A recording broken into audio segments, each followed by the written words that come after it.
اور میں نے دیکھا تھا کہ آٹوبان روڈ جو بن رہا ہے 8 منزلہ عمارتیں گرائی گئی ہیں اس کے اندر جو انکروچ تھیں، اور وہ اس زمانے میں تھی جب اپروولس کوئی اور دیا کرتا تھا اس شہر میں ان انکروچمنٹس کے۔ ابھی بھی میں گیا تو مجھے بتایا، وہ 2 جگہوں کے نام مجھے یاد نہیں ہے، کہ 3 ایریاز تھے جو مشکل ہے، وہاں پہ جو ڈرینیج نالے ان کے اوپر انکروچمنٹس ہیں، بہت انکروچمنٹس ابھی نہیں ہوئی ہے، یہ کاشف شوروں کے ٹائم پہ نہیں ہوئی، لیکن بھگتنا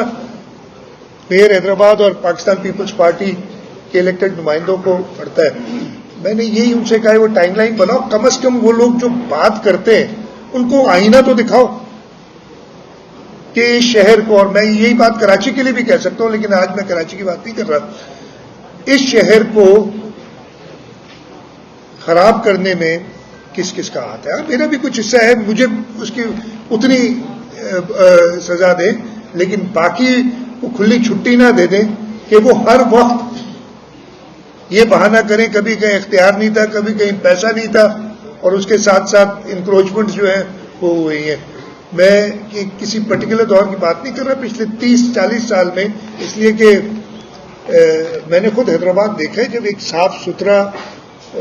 شہر ہوا کرتا تھا، اور پھر 70s ختم ہونے کے بعد جو اس شہر کے ساتھ ہوا ہے وہ سب نے دیکھا پچھلے تقریباً 40 سال میں۔ ہماری کوشش رہے گی، جیسے میں نے کہا کہ حیدرآباد کے شہریوں کا شکر گزار ہوں، انہوں نے پاکستان پیپلز پارٹی پہ بھروسہ کیا ہے، اور آپ کو انشاءاللہ ایک واضح فرق نظر آئے گا حیدرآباد شہر میں۔